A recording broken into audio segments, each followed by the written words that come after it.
Now the fun begins.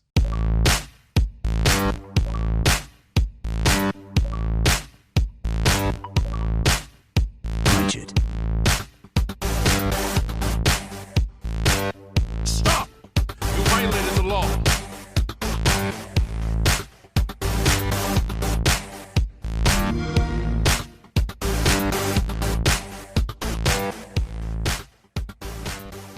Welcome back to another episode of the Game Pass Gamecast, your weekly go-to podcast for all things Xbox, Xbox Game Pass, and of course, PC gaming, including news, rumors, and conversation around them damn good video games. You can catch new episodes of the show when they drop each and every Friday morning on YouTube, Apple Podcasts, Google Podcasts, Spotify, SoundCloud, and all other major podcast services. So, be sure to subscribe to us, rate us, review us, all that jazz, the whole rigmarole. I tell you every week, wherever you get a podcast at, if we're not on there, let me know. We'll get on there. There's like too many platforms to even try anymore. So you tell me where we need to be, and I will get us on there. And follow us on Twitter at GPGC Podcast. Stay up to date with everything regarding the show, video games alike. And of course, our dope giveaways, which we do have a couple that are cooked up that are going to be coming up here relatively soon, within the coming weeks. So yeah. As always, I'm your host, Travis White, aka Travlis, on most internet platforms. Joining me, as always, my partner in crime, Mike P-Pack. Mike, what's good? What's going on?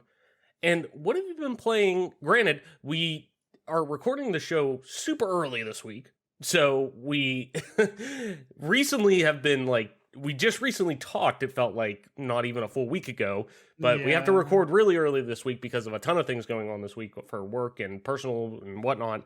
So fill me in on the past couple of days, I guess. What have you been playing this past week? Yeah, I guess there's some important things going on this weekend. I mean, I don't know. Yeah, I guess there's something going on. But as far as myself, I've been playing some more Diablo 2. Resurrected when I can get on, because they have enacted queues to actually log on to Battle.net. So I guess if you're having issues with the servers and you're having an issue with an overload, I guess that's the best thing that you can do. And now they have made it so you can only create new games once a minute. So if you make a new game a minute later, you have to wait like an entire minute to get a new game created. So I think they're trying to do everything they can to try to mitigate the serious server lockdowns where you just can't play at all. So, I mean, I guess that's a good thing in one way, but in another way, it's kind of disappointing. But nevertheless, we'll see if they continue to get the servers under control and get it figured out. Besides that, I did play some Halo 3 recently. Well, Halo MCC, but mainly Halo 3, just because Infinite is coming, and I know that it's a very different game than Halo, but in order to be ready for a tournament 9 days after release, I kind of have to continue playing Halo in some competitive fashion, because even though the game's going to be very different, it's still Halo at the end of the day. You still have to make correct decisions, and while the gameplay and everything's going to be very different, whenever you're making decisions off a spawn and everything is going to be relatively similar in that sense. So yeah, I mean, those are the two games that I've been playing since since we last spoke. I did throw a couple of games of Wingman in, but I mean, that's CSGO stuff, which, like, shocker, I'm not necessarily back on that crack pipe, if you will, but it's not going to be long. Let Chow do a little bump, get his head right. Literally. No, definitely. And we played some Phasma. Played a little Phasma. Oh, yeah, for sure. I mean, Phasmophobia is kind of always one of those games where, like, if you see me pretty much any week, that game could be in rotation. Oh, I completely forgot about Back 4 Blood. Oh shit! Yeah, go ahead. I guess we've played that, so I'll just give initial reaction to what I experienced in Back 4 Blood.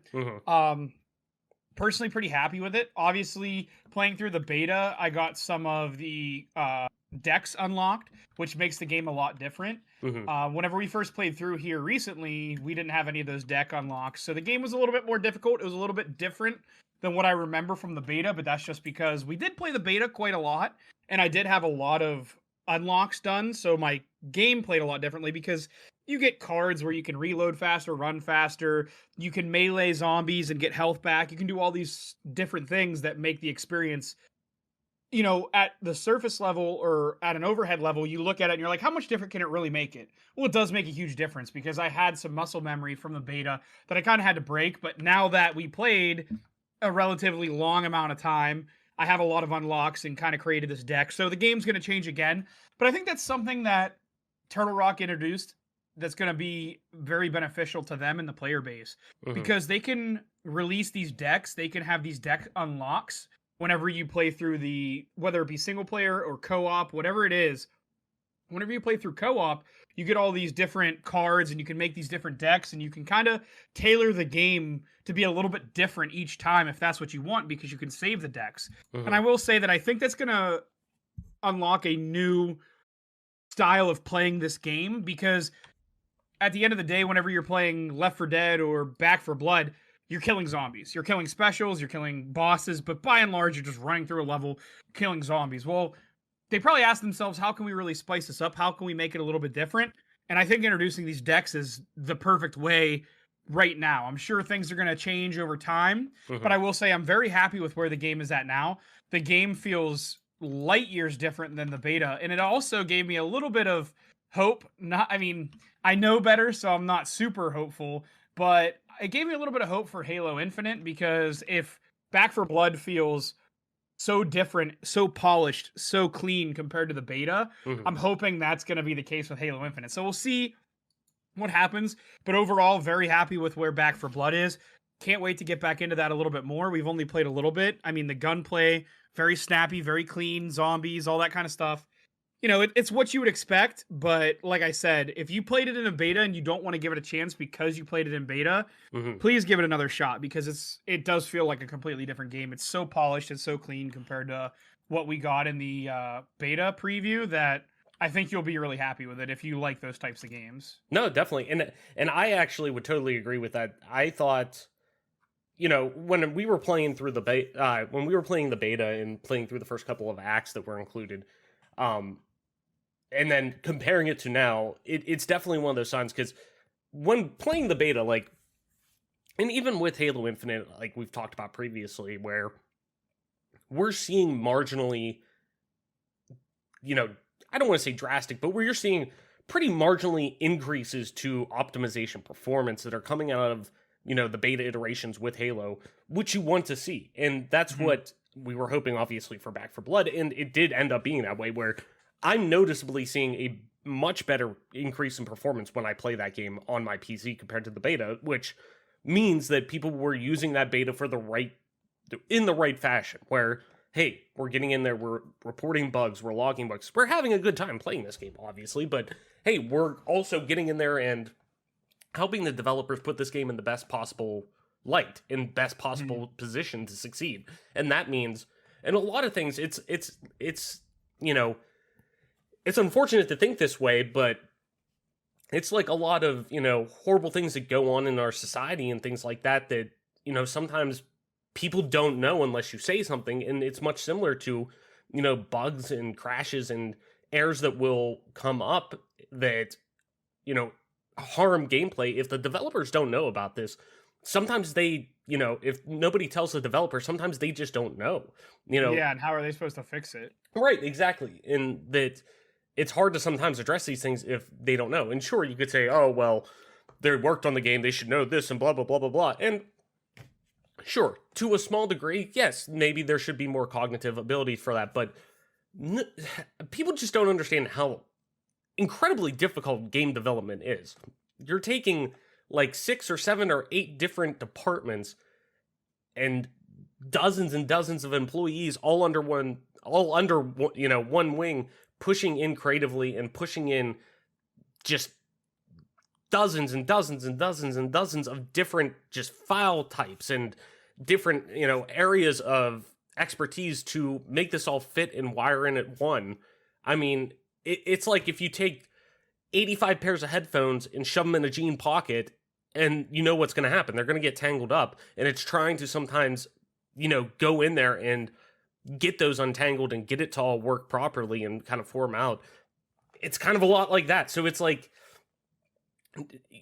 sometimes you're so close to the product that you don't know if something's happening. And, that's why these beta tests, these alpha tests, these network tests, like we're going to talk about with Elden Ring, you know, like these are important because all the developer wants to do is make this game the best possible version of itself that it can. Not only obviously for sales and stuff, but for you to invest more into it and invest more in the company and yada yada. So it was definitely nice to see with Back for Blood to see a marginal increase in performance, in optimization overall. And just from a gameplay standpoint, I'm like you, getting kind of into what I played, I guess. You know, Back for Blood, like, I really feel like this is a great... The heart and soul of Left 4 Dead can be seen in this, but it is very much its own game. And I think that's important, too. Because, sure, we could get a straight up, hey, we want more Left 4 Dead. We want this and that. Valve obviously sees some kind of potential or some kind of value within that brand still. That they are not going to make one, but they're going to at least say, okay, yes, we want to keep this IP. We want to do something with this. Maybe not now, but in the future. So we're more focused on hardware. We're more focused on, you know, VR experiences, kind of pushing technology a little bit more or less with gaming than necessarily the software end. But they've also been super, super, super consumer friendly when it comes to using their IP. The complete opposite of a Nintendo, who, if you even think of making a fan game or anything that is not being charged money or anything like that, it's just a personal project, you're going to get a cease and desist, you know, letter. So Valve's been the complete opposite, where they've been much more of, hey, we're going to let the community, you know, jump on and make a full fucking campaign in 2020 for Left 4 Dead for you, and we're going to publish it, and we're going to talk about and basically promote this like this is a Valve product right now. So I think it's important to know that while obviously Turtle Rock is the grandfather of that experience, they were cognitive enough to say, okay, it's not enough just to bring this style of game back, because, you know, believe it or not, that style of game has been, you know, done multiple times over now at this point in different genres. I mean, look at Call of Duty Zombies. You know, it's a different iteration of that style, but at the same time, it is very much a massive PvE experience that is in a similar fashion to a degree that, you know, it, I'm sure, got inspiration. You know, each of them took inspiration from each other, and, you know, same with all these other PvE modes that we're now seeing. I mean, even some areas of Destiny you could see with raids and campaigns and things like that that are much more in line with what you would do kind of going through a Left 4 Dead campaign. So it's very much that initial, like, I guess, thought or conception of that idea of Left 4 Dead is now much more, hey, what do we got to do to evolve this? And I think they've done a really good job. I'm saying this as somebody who, I have a hard time getting invested in card experiences and deck building experiences that aren't just like Hearthstone's different, Gwent's different, things like that are Elder Scrolls Legends. Like, those are games I've all put a ton of time into because they're strictly that. But when we're talking about deck building experiences meshed into as kind of I don't want to say shoe-in, but like a crux to a different style of game that isn't, hey, we're playing a card game. It's, no, you're playing another game with card experiences and this and that. And I'll be honest, and I'm pretty sure I'm on record on the show saying, when I heard the deck building experience, I was like, I don't know about that. That doesn't, that sounds a little weird. I could see that getting, you know, microtransaction heavy potentially. I could see that a lot of different ways. And I am glad I'm eating crow on that, because I feel like that, like you were saying, it really does give you the option to tailor your experience in a very specific way. And more so both in, you know, in an experience of, hey, this is positive. Hey, we're jumping in, we're trying something different, yada, yada. You know, I'm working on building up this style of character, this run. It almost feels like a roguelite at times, like with how you're building your character, and hey, this act I want to run through this way and swap my deck out. You know, and then two, it even has hints of like that feeling of almost like playing through a Halo campaign with skulls on and different things like that. Like I get that feeling of that, where that customization of this is going to become an experience that while I am playing this primarily co-op, I'm also getting my own individual experience out of this, and it's really rewarding. So I'm really happy with Back 4 Blood. I'm really excited to play more of it, get back in, and I have a feeling it's going to be one of those games that is always just going to be installed on my PC now. Like, it's going to be there with Left 4 Dead 2, that no matter what I do, if I have to, I get a new motherboard and I got to reinstall Windows, and naturally Windows loves to say, this hard drive's from another Windows. Yeah, no shit, it's from the fucking version of you that I just fucking updated. Oh, you gotta wipe your hard drive and reinstall everything. Like, it's always going to be one of those games that I feel like Left 4 Dead 2 is, Oblivion is, just like games that I just always want to have my hard drive just in case. I feel like that game's might tend to be that. I have a feeling that game's going to enter that pantheon of anytime somebody just wants to jump on a place, we're looking for something to play. Oh yeah, we all have Back 4 Blood. Oh, it's at least on Game Pass. Like, cool, let's all jump in. So I'm really excited to keep playing that. Outside of that, jumped into Destiny 2 a little bit. Still working through my Battle Pass because I kind of fell off a little bit after kind of grinding heavy on the Battle Pass right off the rip for the season, or not Battle Pass, Season Pass. But yeah, kind of plugging away at that. I've been playing a lot of stuff on handheld, like with Switch. Metroid Dread came out, so obviously don't want to really talk about that too much.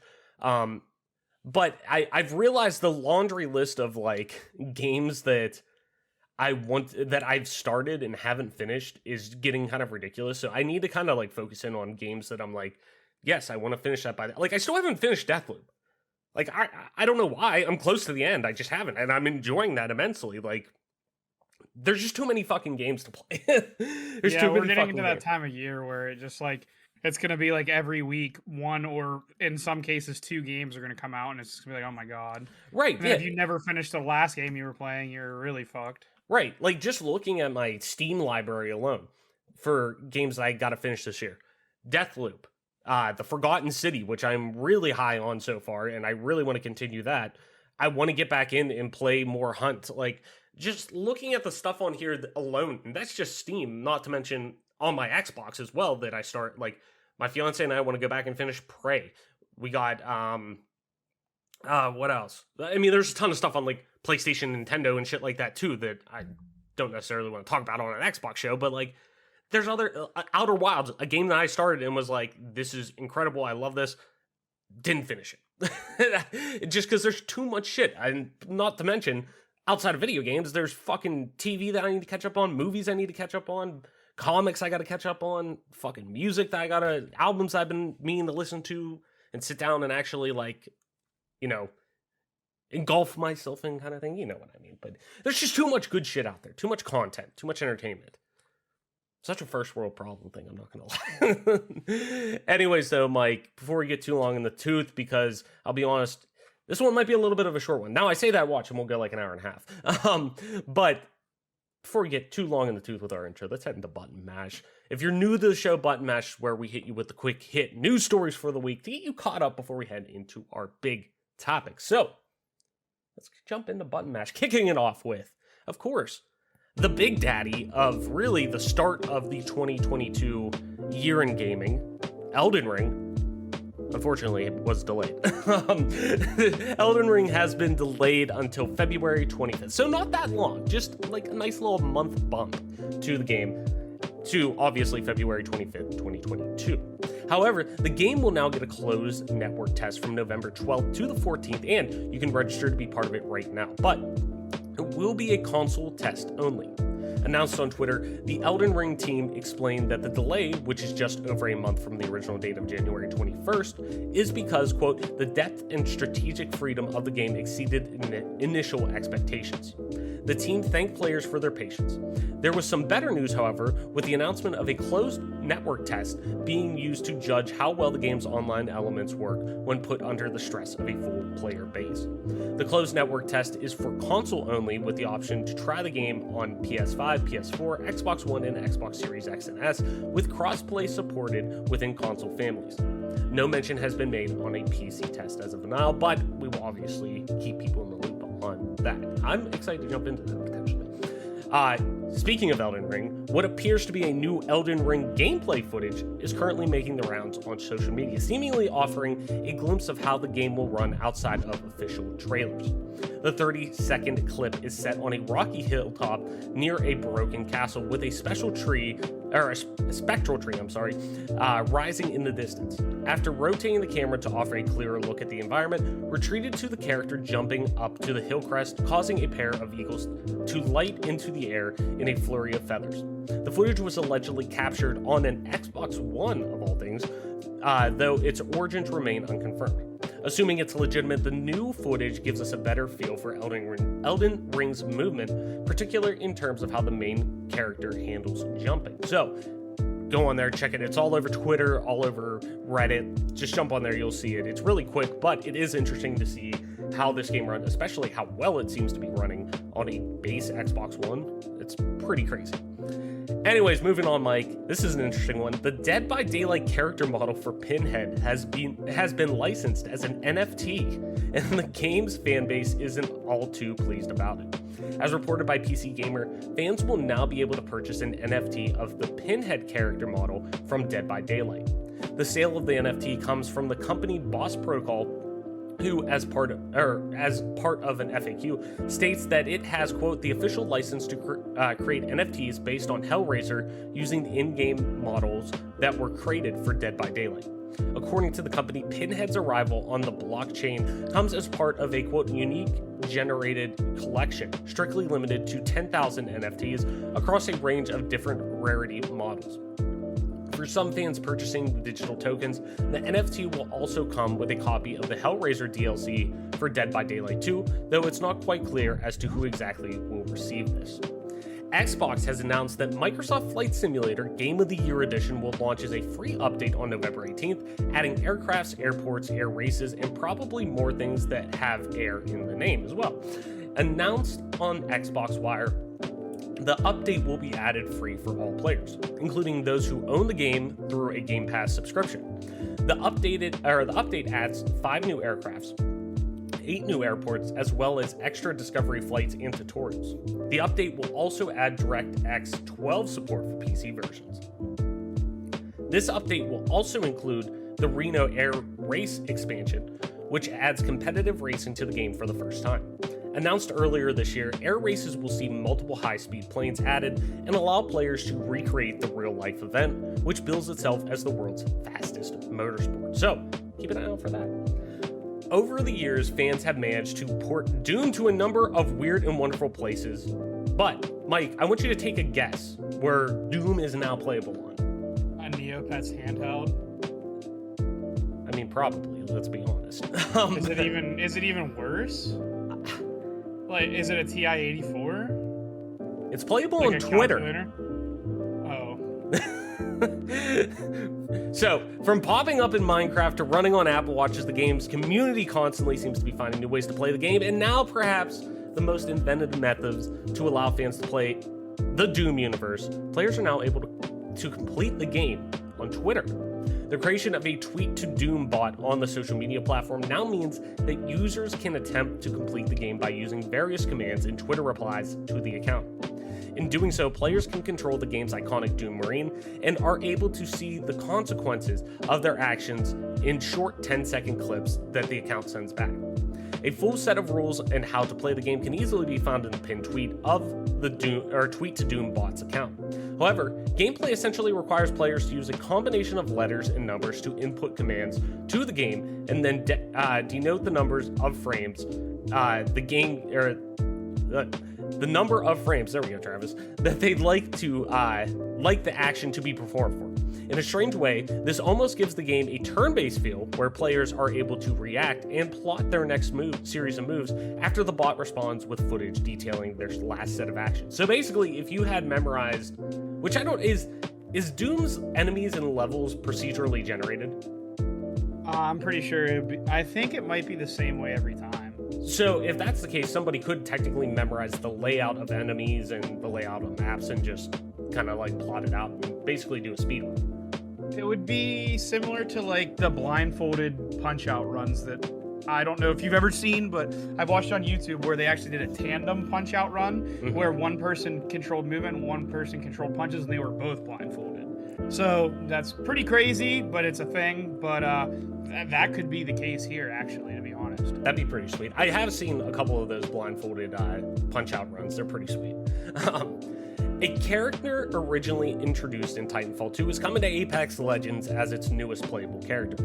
Ash is a simulacrum pilot, if I said that right, from Titanfall 2. Her other identity is Dr. Ashley Reed, who was turned into a simulacrum after betraying her fellow scientists and getting stabbed in the process. Reed has also appeared in Apex Legends as the announcer for the Arenas mode. Along with the new champion, there will be new weapons like the Car SMG, which also is a callback to the Titanfall series. The new playable character is coming as part of Apex Legends' newest season called The Escape. We don't yet know how Ash will control, as Respawn said it will reveal more details for the new season in the coming days. The end of today's trailer announced a launch trailer for the new season coming this Thursday, October 21st. So, by the time you're watching this, go check it out. It's over on YouTube, wherever you get shit at for Apex Legends. I'm sure it's right there. Compulsion Games, the studio behind We Happy Few, says that it has doubled in size for its newest project, which will be a third-person narrative-driven single-player game. During an interview with Xbox Squad, as translated by VGC, Compulsion Games PR and community developer Nalia Hyjas talked further about the studio's recent expansion and its plans for the future, saying, quote, "I think we gave ourselves a little time to learn. It's our first game with Microsoft and we're learning a lot. We've doubled the workforce and we are adapting to it. The goal is to expand our zany universe, to continue making our mark in video games as a studio that likes to make unique games in little-used settings. For now, that's our goal. Pursue our, quote, legacy, our heritage, while remaining true to ourselves." So, keep an eye out for whatever Compulsion Games is working on next. Obviously, the creator of We Happy Few, I'm sure it will be very unique, to say the least. Next up, Mike, EA has announced that it will be removing ex-Las Vegas Raiders coach John Gruden from Madden 22 following his resignation over homophobic and misogynistic emails, not tweets. The publisher shared the news of Gruden's removal from its Madden NFL Twitter account, where a statement from the company reads, quote, "EA Sports is committed to taking action in maintaining a culture of inclusivity and equality. Due to the circumstances of John Gruden's resignation, we are taking steps to remove him from Madden 22. We will replace him with a generic likeness via a title update in the coming weeks." Gruden's resignation from the Raiders came after the New York Times unveiled a number of emails written by the coach in which he, quote, denounced the emergence of women as referees, the drafting of a gay player, and the tolerance of players protesting during the playing of the national anthem. The emails uncovered by the New York Times came only a week after previous allegations surfaced, claiming that in 2011, Gruden used racist stereotypes when talking about NFL Player Union's chief, DeMarcus Smith. And finally, Mike, one that we somehow flew under the radar last week, but I wanted to make sure I threw it in there because I'm goddamn hyped and I sure as shit hope that it's what I'm thinking it is. Disney and Lucasfilms have teased a Star Wars video game announcement for December as part of a publishing campaign that will reveal new Star Wars products every Tuesday for the rest of the year. As announced in an article on the official Star Wars website, the company have launched their, quote, Bring Home the Bounty campaign, which will see, quote, new Star Wars toys, collectibles, books, apparel, and more revealed on a weekly basis from now until December. Disney has given fans a glimpse into what they might expect for potential updates across the campaign through an interactive poster on its site. Each week on the poster details different characters and memorabilia from across the franchise. However, on December 14th, Disney has instead opted to lead with the image of a gamepad, hinting that there may be a new Star Wars game announcement on its way. Now, I'm not saying that it's going to be Jedi Fallen Order 2, but I really fucking hope it's Jedi Fallen Order 2 because it's about damn time. I'm ready to hear about the next fucking installment in that series. Game of the Year in 2019. Our first Game of the Year. That's what I at least threw out there, at least Game of the Year for me. Anyway, so, Mike, that's Button Mash. So, before we head into our big topics for this week, because we got some juicy ones, anything you want to run back before we start going into the deeper stuff of the week? Yeah, I mean, the Elden Ring footage was pretty interesting. I saw some people kind of critical of it, saying that it was kind of bland or whatever. But I mean, it's on an Xbox One. I mean, the game has been delayed until February 25th, 2022. I know not much is going to change, but I mean, it's from an Xbox One and it's probably an earlier build. So I don't know where I saw some tweets about it. So take that with a grain of salt. I mean, let's just say that like in society, there could be a tweet like, "Hey, University of Pittsburgh Medical Center eradicated like this rare form of cancer, woo!" And then someone would be like, "Oh, eat shit, Pitt," and it's just like, all right, well, I mean, okay, well, I think guess. you're missing the point. Yeah, it's like I guess if that's the way you want to go with it, good for you. But regardless, you know, we'll see how it goes. I mean, backing up to February 25th, 2022 is really not the end all be all in my opinion, because there's a pretty star-studded lineup coming out like holiday this year anyway, not even counting like Halo Infinite and all that stuff. There's a lot of shit coming out. So pushing it back isn't like the worst thing in my opinion, because like what's coming out in February that it's going to have to compete with. I think that's kind of one of the ways you kind of have to look at this here. Regardless, it is what it is. I'm gonna right click and save image as of that NFT from Dead by Daylight. No, that's the exact opposite of what I wanted. And yeah, I mean, fuck John Gruden. I've hated this. I've hated this douchebag for a long time. Can we point out the fact that this is a man? Like, you can't be this shocked that this is coming from a man whose child's first name, one of his children's first name, is Deuce. I mean, what do you expect? Yes, of course this man's gonna say misogynistic and like homophobic shit. Like, what do you? There's not much more to be said, right? Like, fucking colored me pink. Like, what do you? I'm shocked. Yeah, exactly. Like, God, this guy's been such an asshole for a long time. Like, what do you expect? The thing that comes to mind for me is like whenever Juju knocked out Perfect with it was a cheap blindside hit. Like I will say like it was a cheap shot, but like the video that is on YouTube that's like a minute long of Juju Smith-Schuster just absolutely crack back blindside away like against the grain. Smokes Vontez Perfect. Fucking smokes Vontez Perfect, who has made a career out of just being a fucking scumbag. So like, and John Gruden like verbally on the microphone is like, "That's just a crackback block," and then he stands over him and taunts him. "That's just bad for the game." Blah blah blah. And it's like, you're literally talking about Vontez Perfect. But above all else, I mean, fuck Vontez Perfect. Fuck John Gruden. It's just ironic that EA is just so quick to pull the trigger on washing their hands of them, because it's like you guys are kind of fucking scummy. So I mean, what's worse for the game? Yeah, something like that happening with Juju, and you know, yeah, like you said, kind of a cheap shot, but at the same time, it's on somebody who also like does that for makes a living. Makes a living on cheap shots, literally. Or John Gruden being a homophobe, being super misogynistic, talking down to female referees, also talking down about, you know, DeMarcus Smith and making racial comments about, like, I don't know, man. Hey, they drafted an openly gay player, which right? He yeah, obviously was not fond of because him being a homophobe. Right? Yeah. So, like, yes, one bad play, yeah, probably shouldn't happen. You know, but it's a one-time offender for the most part. Like, or is there a more actual, like, fucking serial, like, deep-seated thing that's going on with you, buddy? Like I can't wait to hear, like, his fucking, like, I can't wait till Newsmax fucking interviews him coming up here soon about, like, how he was canceled and shit like that. It's like, it's the old adage that Adam and I kind of talk about, like, that he sent me. I remember the meme of that I save all the time that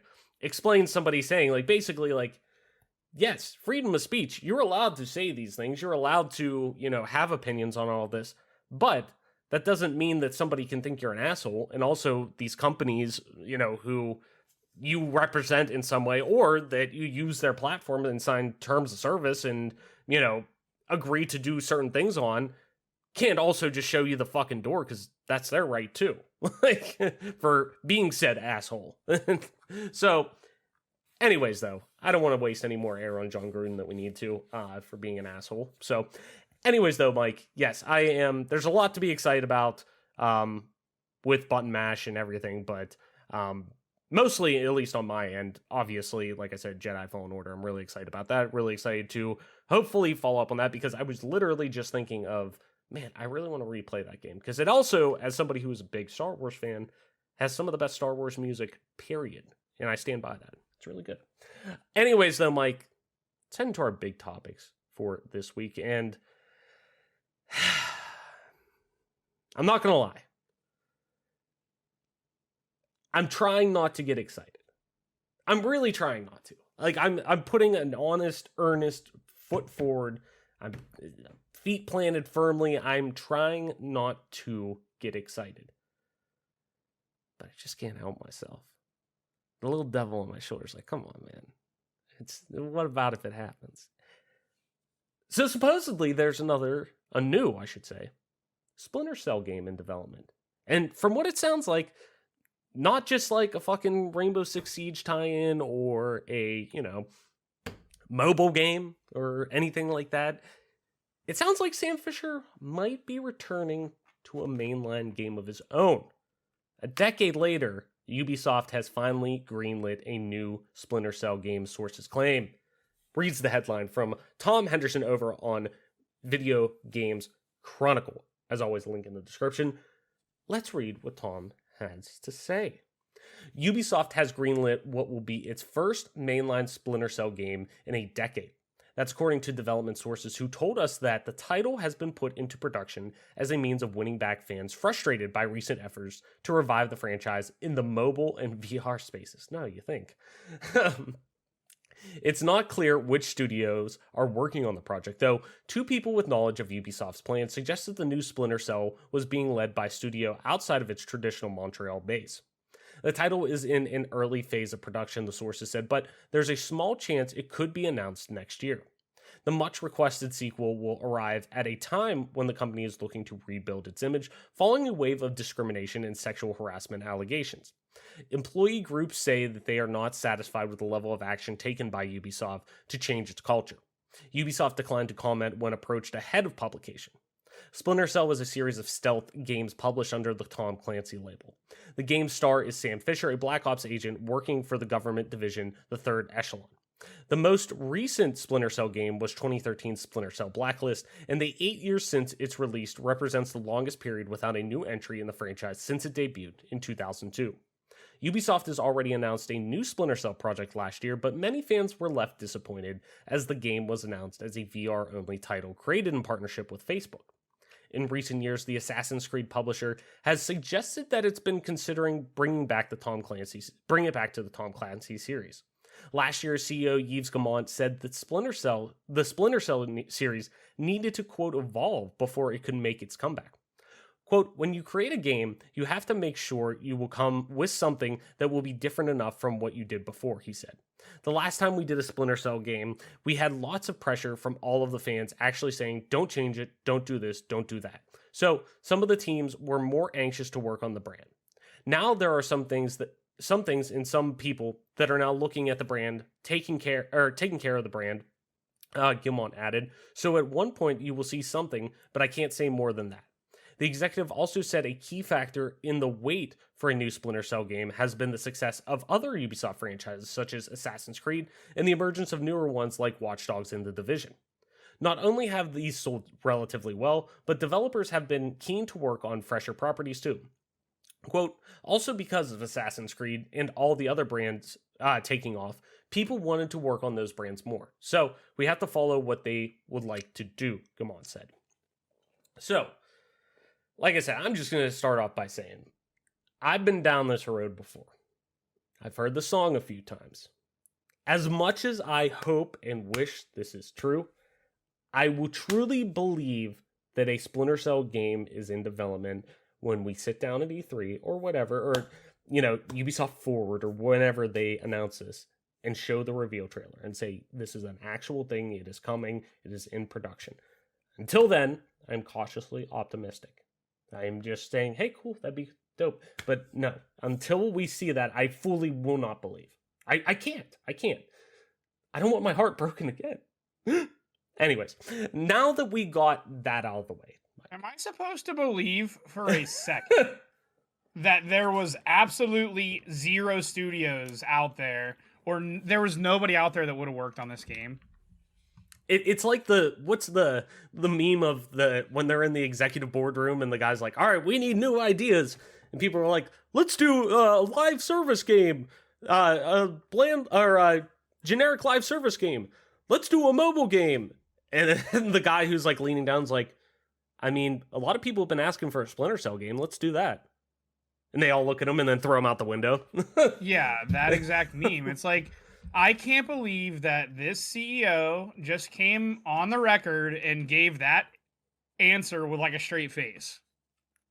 I mean, that's what I have to say about that. We can get into the actual discussion and what you want to add, but like that's my initial knee jerk. Like, what the fuck? Like, this is the Twilight Zone. I'm convinced that like we live in a simulation. There's just no way this is real life.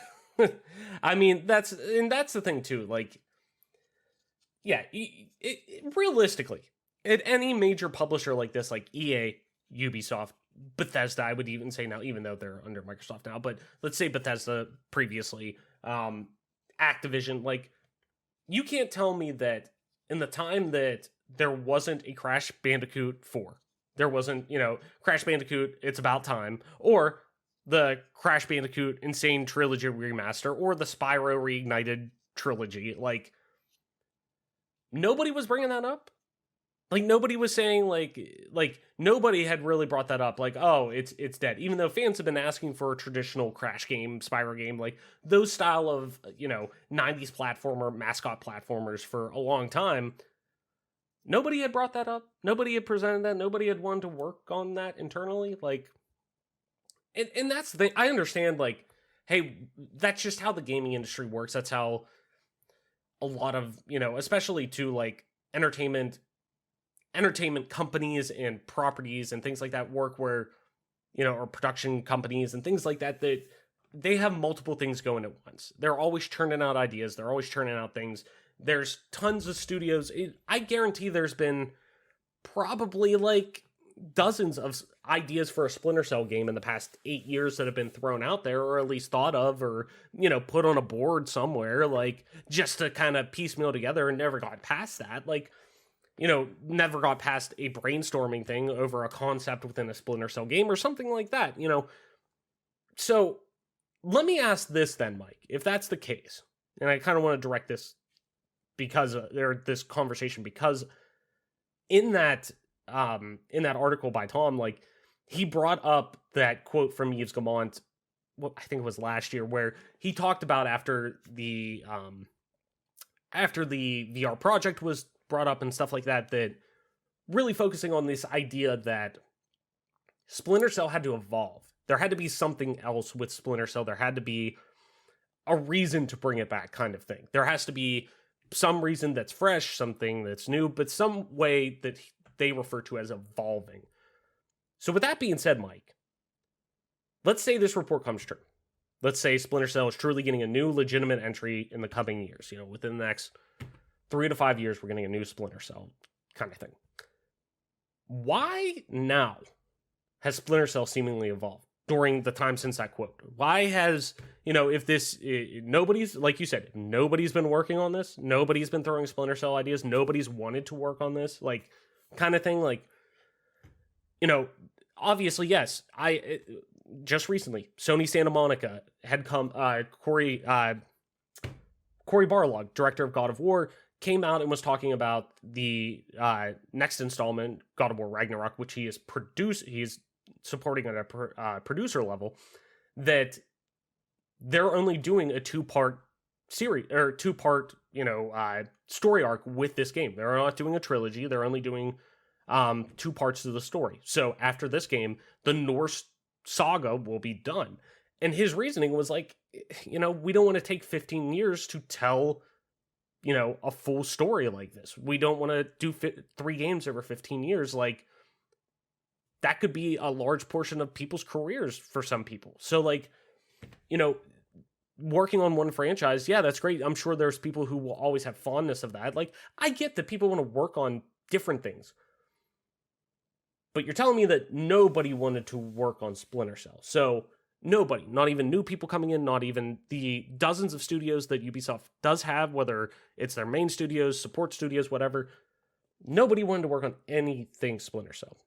Yeah, not a single person. So, with that being said, why now? What has evolved with Splinter Cell, or what has been the catalyst to make this come back? Or why do you think? What has caused this push to bring Sam Fisher back in a legitimate, meaningful way, given the franchise really hasn't had a meaningful push, if I could talk, since really Blacklist, outside of, hey, he's going to be DLC in Siege. Hey, he's going to be in a mobile game. Hey, he's going to be there's going to be a VR project that's kind of a side thing, but hey, it's a Splinter Cell VR project proper. Like, why now? What do you think is pushing this to happen now, Mike?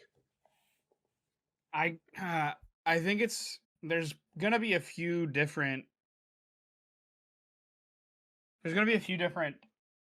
factors that go into this. I think one of the biggest things when I'm trying to figure out where, why, how type of situation with this, the thing that comes to mind immediately is like current political climate and everything that's happened with coronavirus and everything feels like a bit of a low-hanging fruit to kind of capitalize on that.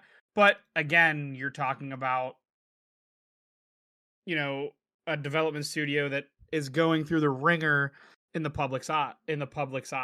I think it's going to be a combination between where the world is at today as far as being able to capitalize on it, and it's also going to be about them desperate to make some money, and like, what better way to make money than package Sam Fisher when it's been gone for 10 years. I think they kind of tested the water out some with adding him into the mobile game and adding him into a few different areas and teasing him and whatever. Like, I think that was a way for them to kind of test the water and be like, what's going on here? Is this something that's feasible? Can we do this? Will it make sense? And I think they, figured out, like, yeah, you're going to make money with that dumbass. It's really not that hard to figure out. And they're going from there. What has changed or evolved? I have no clue.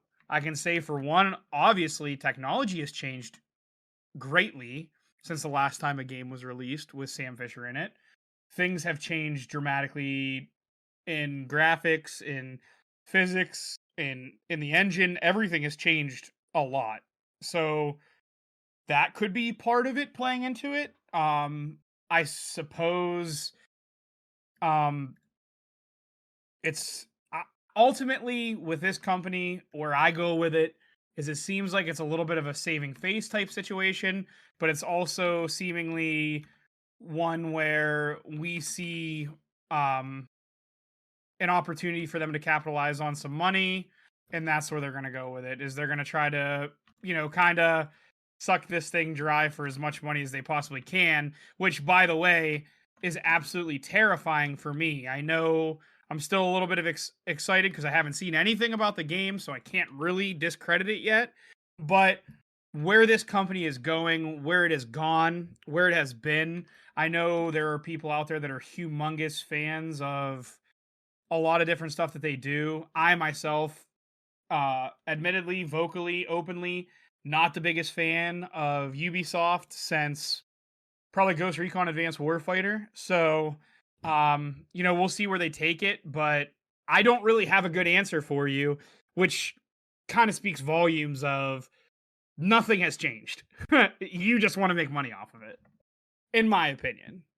My big thing I think about all this is I just find it very, very coincidental that, and I say that in obviously very loose terms, sarcastic terms, more or less, but that we're now hearing about Splinter Cell, not only 1 week, 2 weeks after just getting reports of the franchise that it's most closely associated with, Metal Gear. Hey, Metal Gear's making a return. Konami's getting back into premium game development with some of its biggest franchises, and Metal Gear's part of that.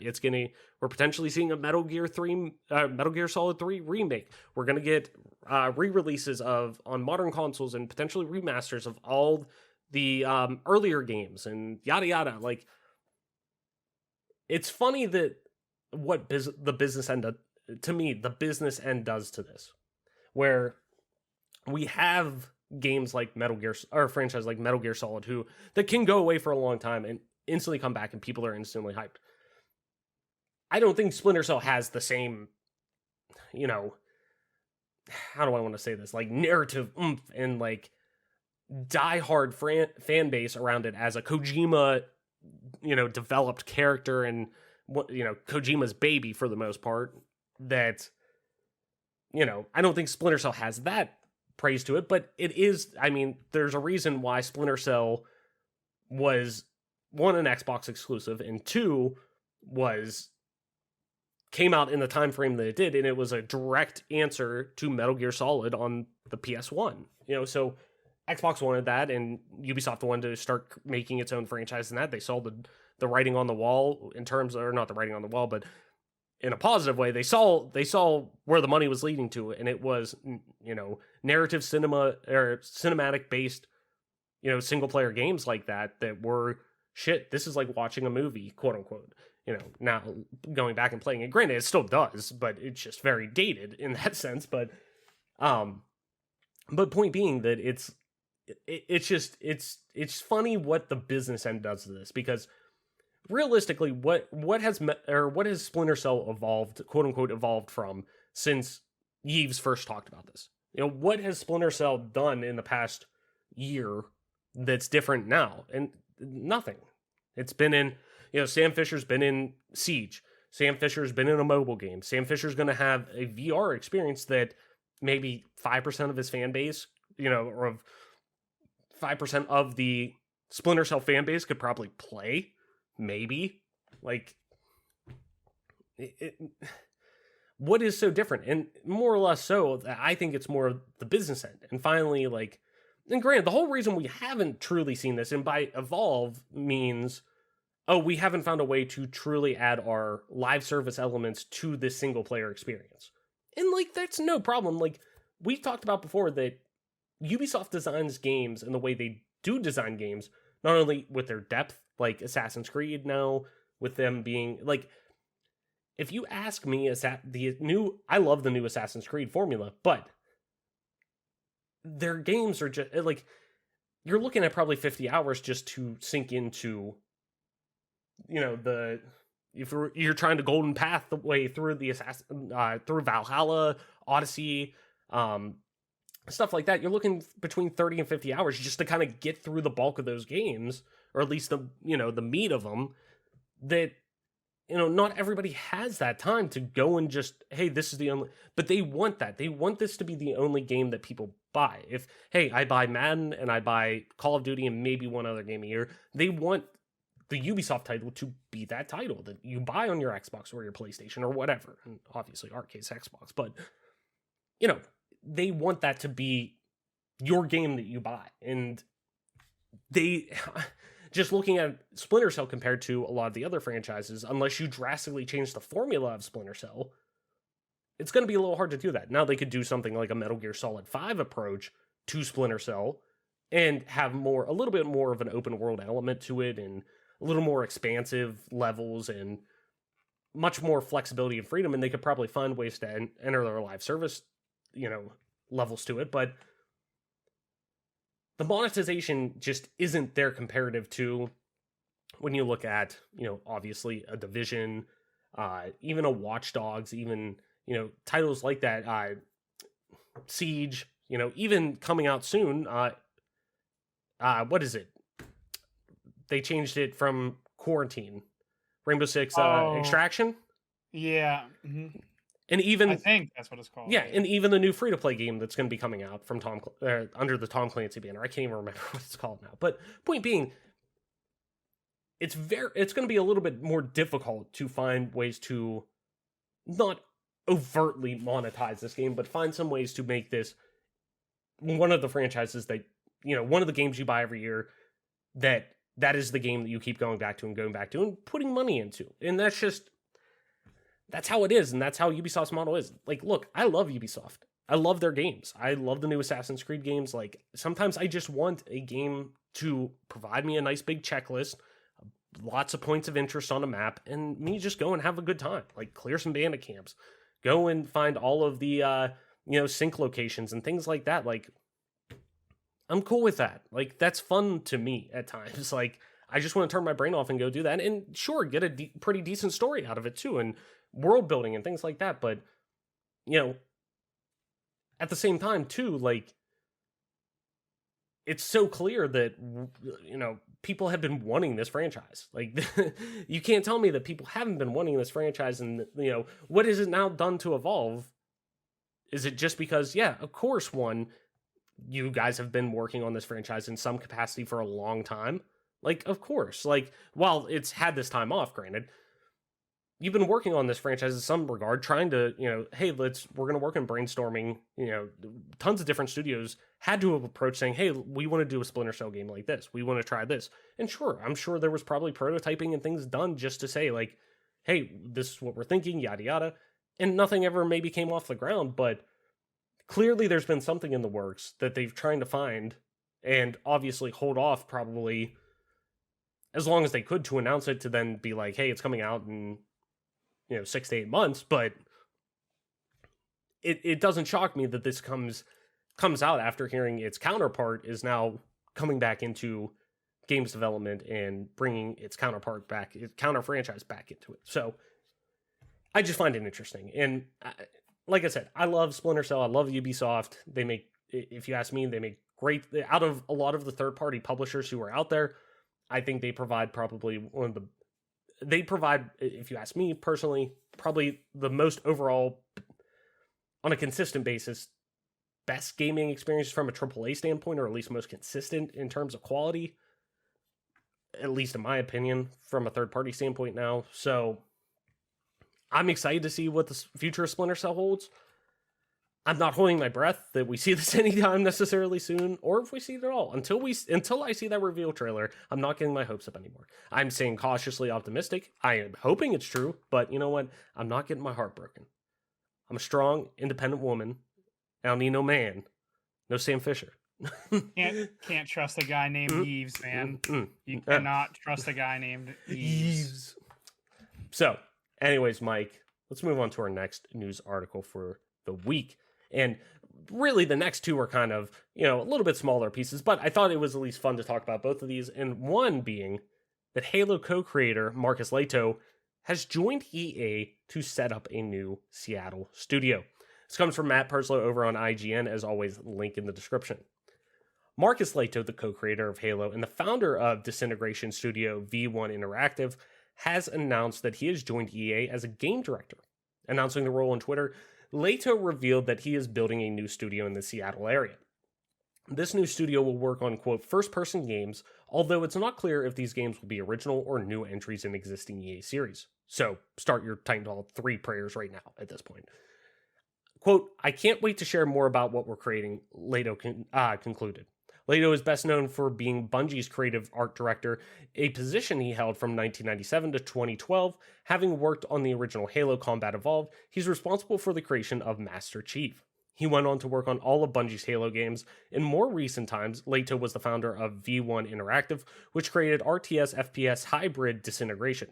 The game sadly proved unpopular and critically unsuccessful, and V1 Interactive eventually shut down. Hopefully, he'll have better luck with EA. So, while I don't expect to see, obviously, anything out of the studio for years, given the fact that there isn't even a name yet, I am hoping the best, obviously, for Marcus, given how rough the launch and really lifespan in general of Disintegration was, having only launched, I think it was like June of last year. So I never want to see, people who are in a creative field fail and, you know, kind of fall flat in their face and not have the ability to pick themselves back up and, you know, find success in another avenue within that creative medium. So hopefully, you know, best of luck to Marcus starting out a new studio and all of that. But do you see, Mike, EA doubling down on wanting yet another first-person live service title in their catalog, given the success of Apex Legends, Battlefield, and more?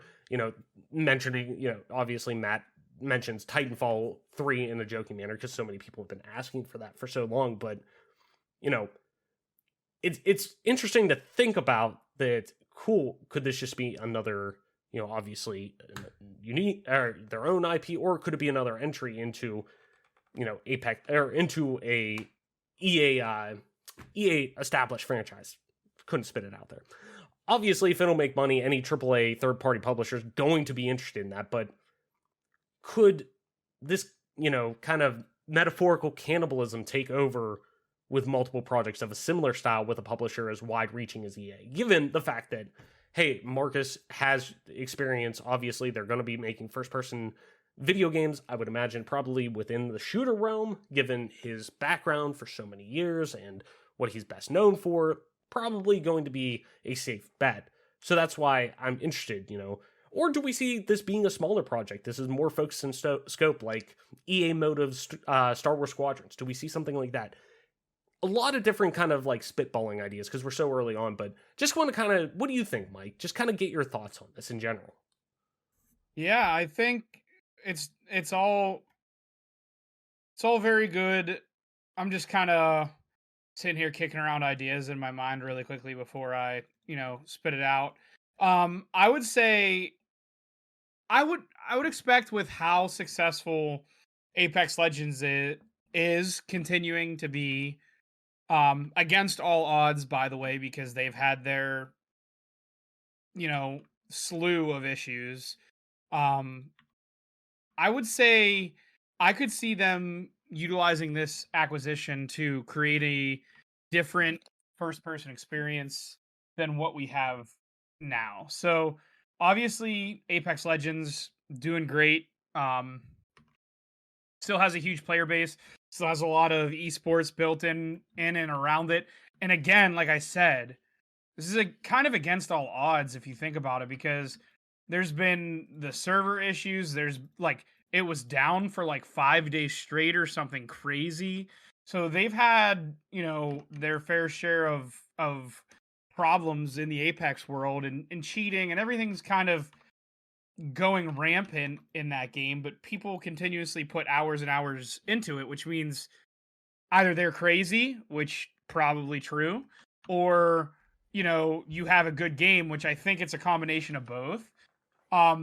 You know, bringing on this talent who, you know, co-created a game that generationally, like, transcended a generation of children, was a generationally widely, you know, accepted as one of the best games of all time, as far as Halo 1 and CE, and just everything that it meant for the first-person shooter going forward, having split screen and utilizing two thumbsticks at once to move and shoot and aim and do all that stuff. Bringing someone in who is such a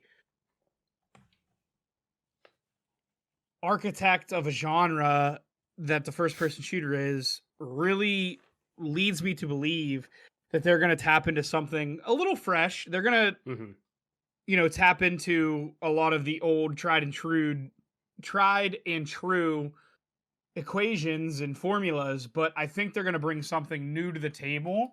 And, you know, with EA money, as much as I despise EA, for obviously a lot of different reasons, but I think like you could potentially see something pretty creative and pretty cool come out of this, because there's going to be so much money at his disposal. Now, with Halo Infinite, how much money is too much money at your disposal? Because when you have basically a blank check, look what happens. You have a game that 6 years in development gets pushed back, yada yada. We all know, we've all talked about this a million times.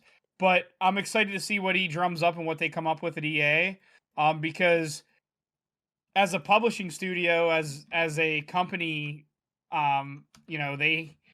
it's pretty hard to beat their amount of money that they have at their disposal. So we'll see what they come up with, and I'm excited to see what it is. I don't know how much time I'll put into it. Mm-hmm. It'll be something like, it might be like Apex, where if the game worked on my computer, I'd probably play it more, but as is, it's not worth a headache to me. I don't like it that much because I'm not that into BRs, but I am curious to see, kind of what he comes up with. If it's a game that focuses on campaign and storyline and then is multiplayer secondarily, kind of like with Halo 1, like, I think it'll be, widely successful and a good thing, but this is all speculation. We don't even know what's coming down the pipe, so I'll let them, kind of tell me what to expect, but I'm expecting probably some pretty interesting things with their checkbook and everything that they can drum up there.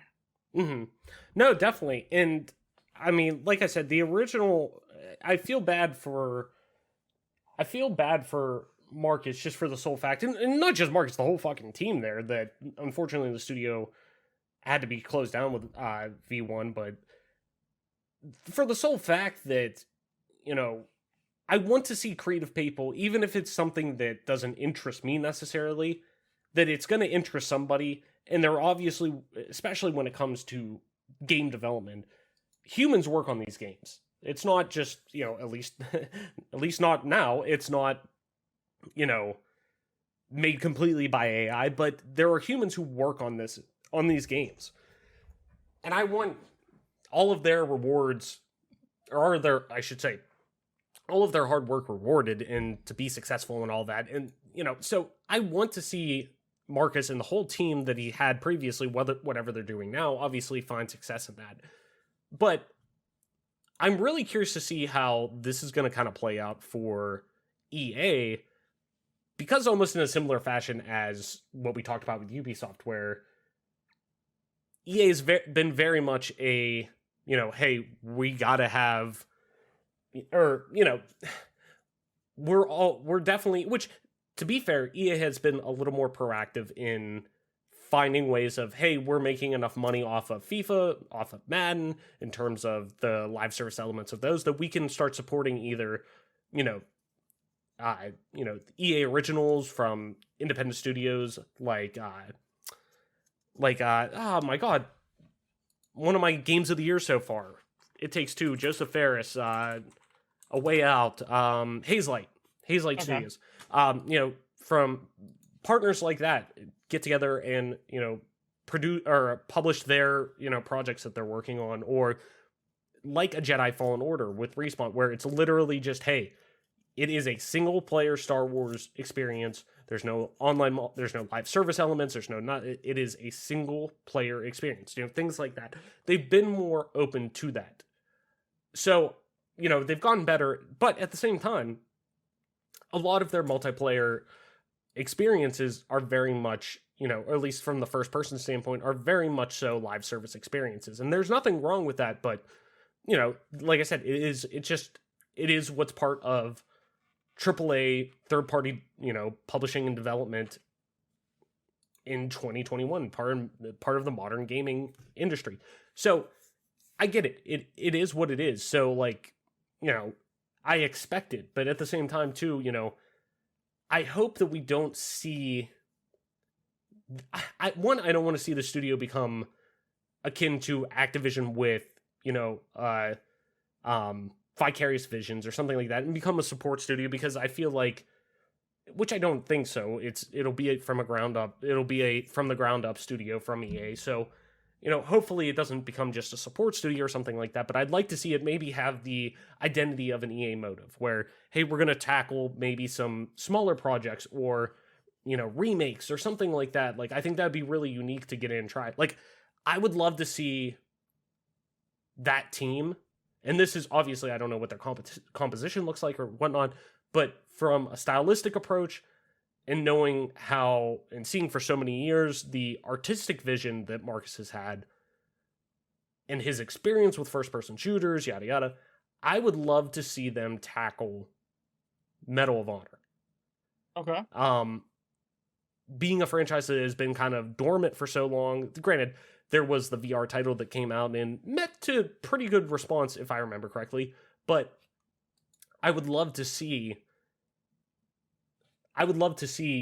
Medal of Honor come back in a meaningful way, one, obviously, but two, I would like to see maybe a smaller experience, a more standalone experience that is maybe, hey, multiplayer only, or hey, maybe it is free to play and it is this experience that I think would be small enough to, one, not get in the way of Battlefield, not get in the way of Apex. Like, I think it would have enough breadth to kind of stray away from that. Also, at the same time, too, really up Marcus's alley. We could see, hey, Respawn isn't ready to move forward with Titanfall, but they want to stay with Apex because of the success with it, both internally with the studio and obviously financial performance as well. Like, totally get that. Okay, cool. Maybe Marcus's team can take over the mainline Titanfall experiences for now, or something like that.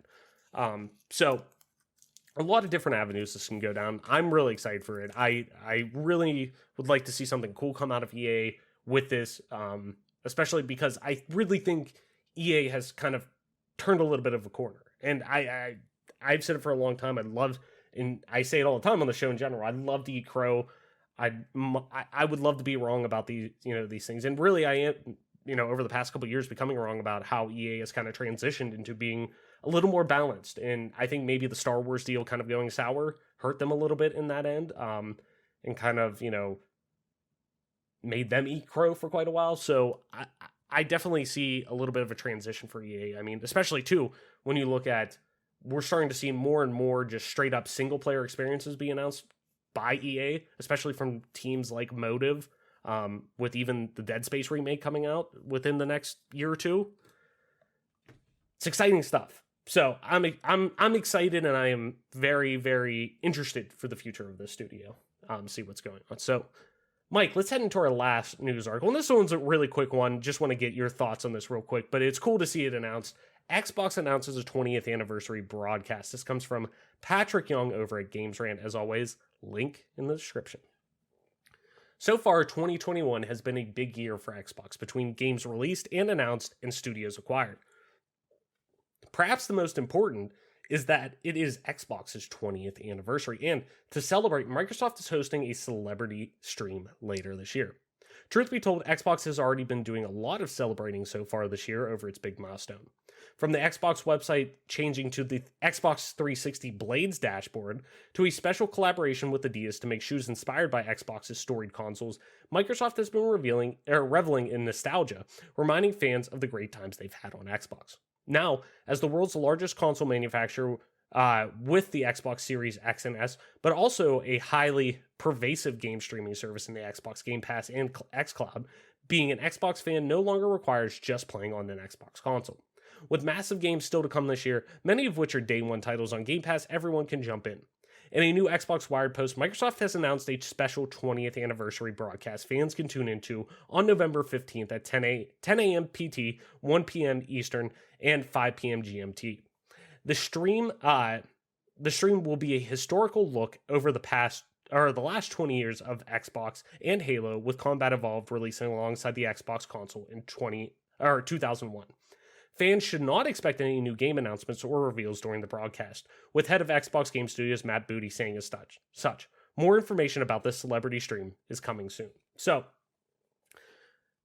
like Matt said, we're not going to be seeing any new game announcements or anything like that. This seems more personal. This seems more of a look back than a look forward, but I don't think it's necessarily unrealistic to think we could see some updates of some degree on already announced games, especially maybe like something like Fable, being such an integral part of the Xbox's history, that franchise being so ingrained in the DNA of Xbox. Maybe we do get a tiny glimpse at the future of Fable, or just some new screenshots or something like that. But even if we don't, the event is nice, and it's a nice reminder and reason to celebrate given how successful the company has been over the past 20 years, which is just fucking bananas to think that it's been 20 years of Xbox. So, Mike, in general, what are you hoping to see out of the show? And what do you hope as fans really, we get to experience during the celebration.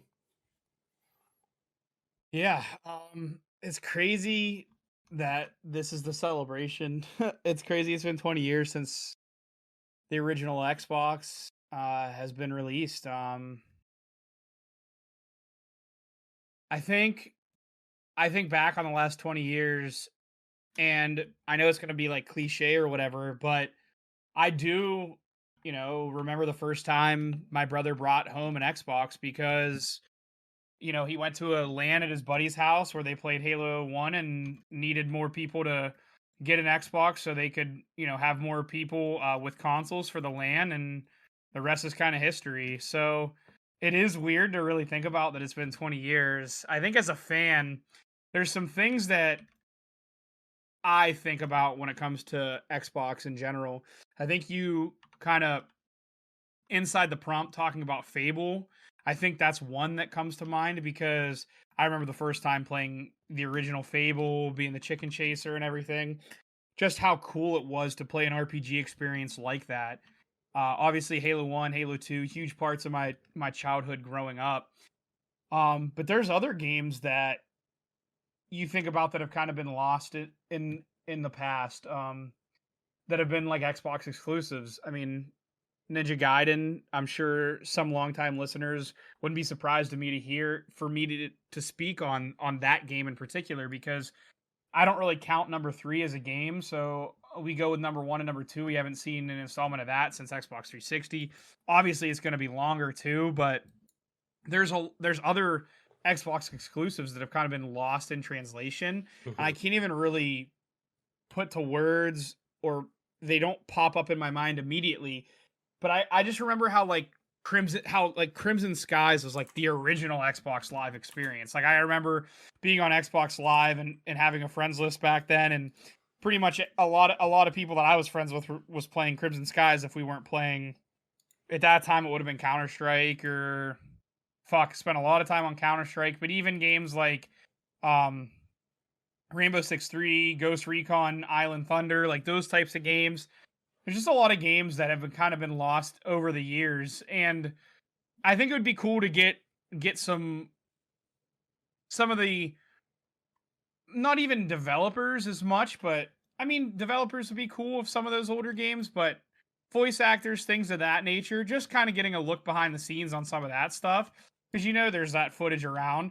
But getting people who, whenever Xbox was first coming out and they were talking about it, people like The Rock were used back when he was still wearing fanny packs and stuff like that. It's just crazy to think about how far this company and this gaming experience has come on an Xbox.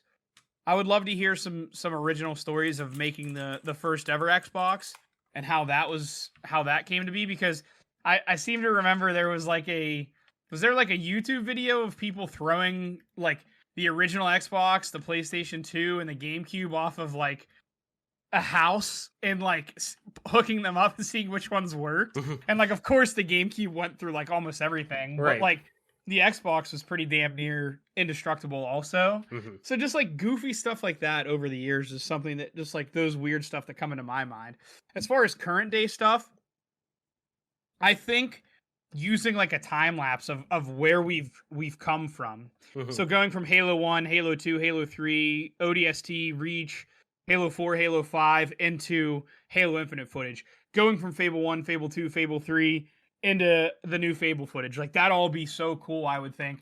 And it'd be a way that like obviously that's not considered a new announcement if I'm thinking right, because we know that there's going to be a newer Fable game coming out.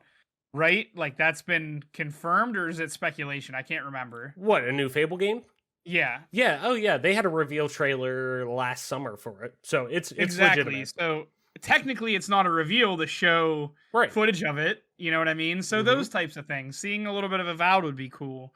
I think all those are things that are realistic and things that would make a whole lot of sense. But I also want to preface, or at least prepare everyone for the fact that this is 20 years of gaming. This isn't going to be your Xbox, like this isn't going to be new information or new, like he said, it's not going to be new announcements. it's going to be like paying homage to where we've come from. And for me, I've been along for the ride. I've had every single Xbox console except for the Series X law, and Eventually. can't get my fucking hands on it. But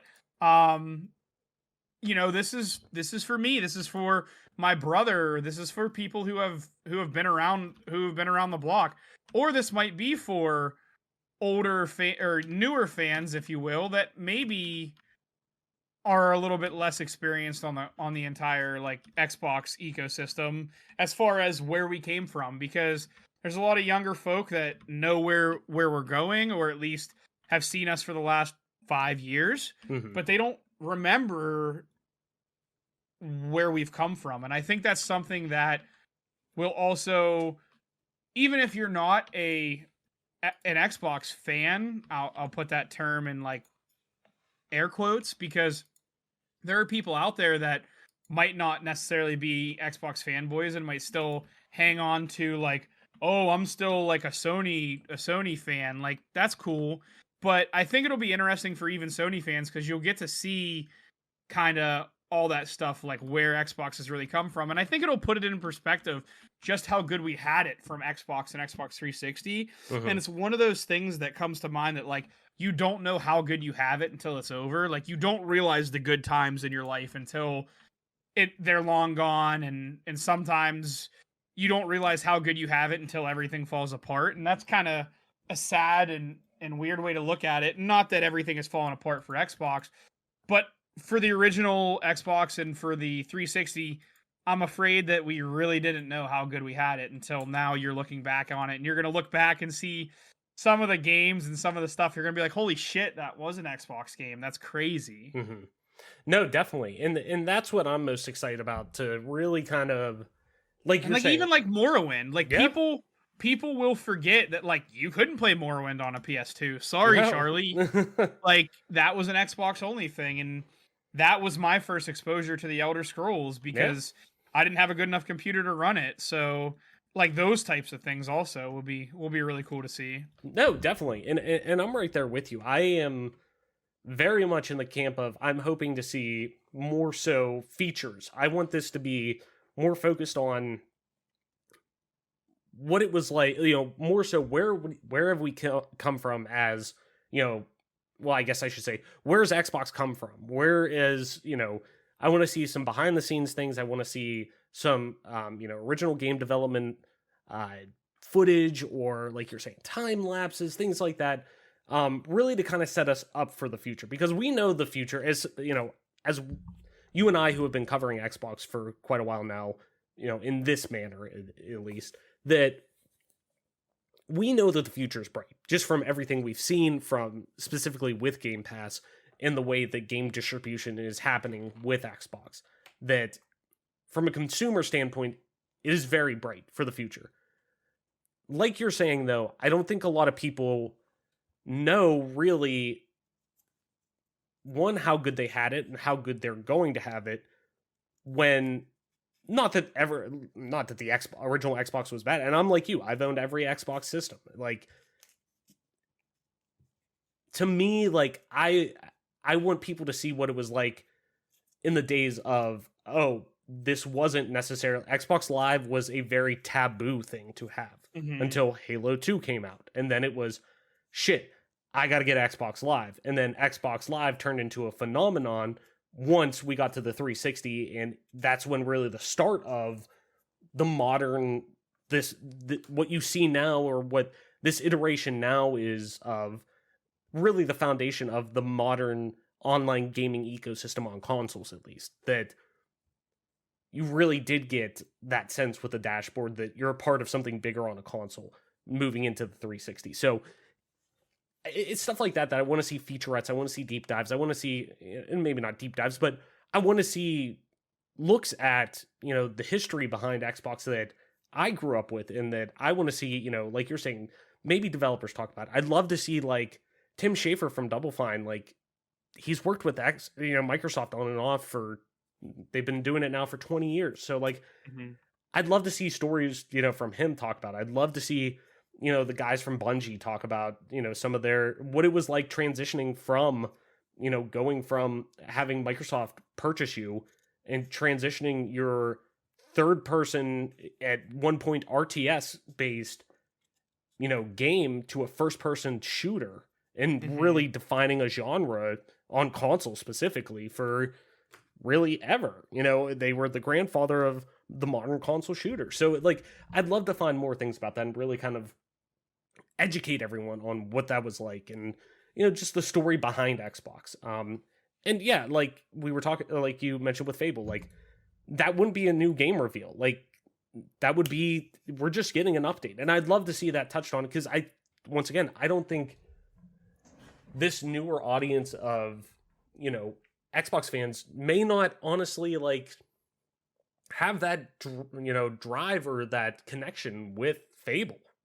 So maybe that, that reveal we got last summer didn't necessarily resonate as heavily with a lot of people that maybe us who were, in that echo chamber that we know all about Fable. We played all the Fable games and things like that, that hit strong with us, but it may not have hit strong with somebody else because we haven't seen Fable in how many years now. So, maybe it is having that, maybe it is time to, hey, let's educate people on that and give them a glimpse of the future again on, maybe a new screenshot or a quick teaser of, Fable. So the next one coming out, that is. But it'll be interesting. I'm excited for it. I'm always a sucker for nostalgic look backs on stuff, and I'll gladly sit on my couch all day and watch this. So, anyways, Mike, before we wrap up the show, let's head into Party Chat.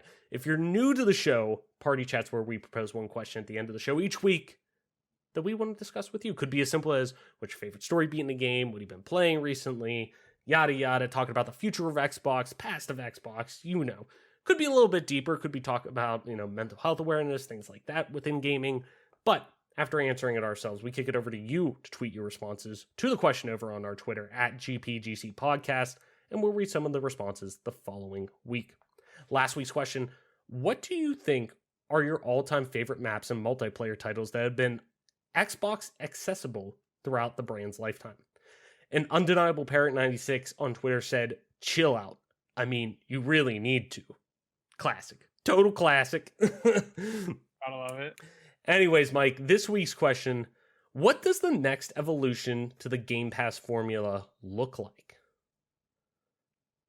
Might be a little meta here.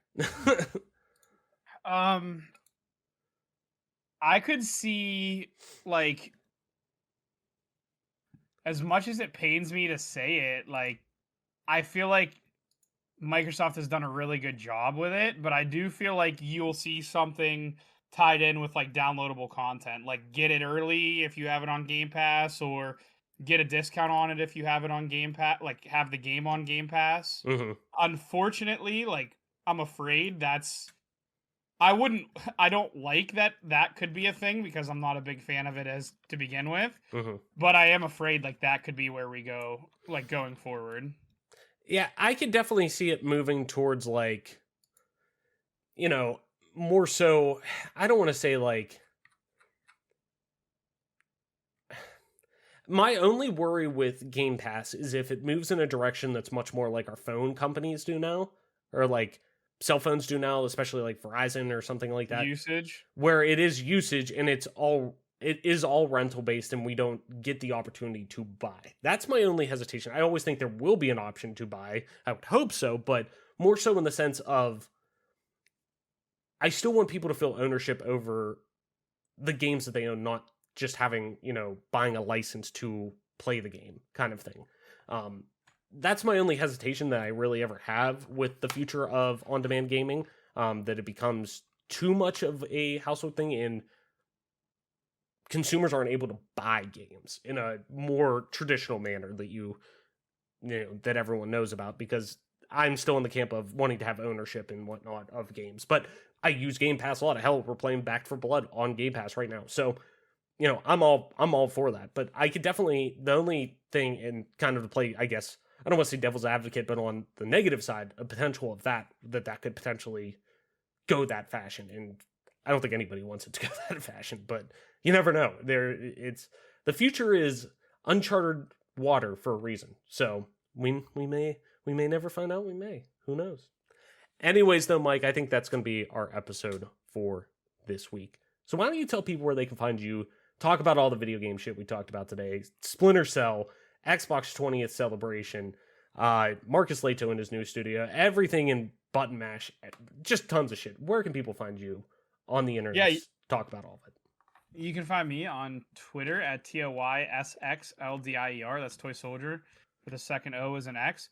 Or you can find me on Twitch at MP_Toy Soldier. Awesome. And as always, I'm your host, Travis White, aka Travlis on most internet platforms, including at Travlis_ on Twitter. That's TRAVLESS_. You can find me streaming time to time on twitch.tv/Travlis_, or same as Twitter. And if you want to play some video games with me over on Xbox Live, you can do so with just regular old Travlis. That's TRAVLESS. And this, ladies and gentlemen, has of course been your newest episode of the Game Pass Gamecast, your weekly go-to podcast for all things Xbox, Xbox Game Pass, and of course PC gaming, including newsrooms and commentary on the That's the first time I think I've ever messed that up. Yes. I think There's that's the first time for everything. There is. I guess we'll just blame it on No Bones Day, you know? Yes. So, including news, rumors, and conversation around them damn good video games. I think it's because I just said a different word in there in general, and that kind of just fucking threw it all off. Anyways, though, you can catch new episodes of the show when they drop each and every Friday morning on YouTube, Apple Podcasts, Google Podcasts, Spotify, SoundCloud, and all other major podcast services. So, be sure to subscribe to us, rate us, review us, all that jazz, the whole rigmarole I tell you every week, wherever you get a podcast at, and follow us on Twitter at GPGC Podcast. Stay up to date with everything regarding the show, video games like, and of course, our dope giveaways. Mike, I think that's going to do it for our episode this week. So thank you everyone so much for listening, sharing, and being a part of our growing community. Game on, wash your hands, listen to the doctors, Black Lives Matter, and we will see you next week.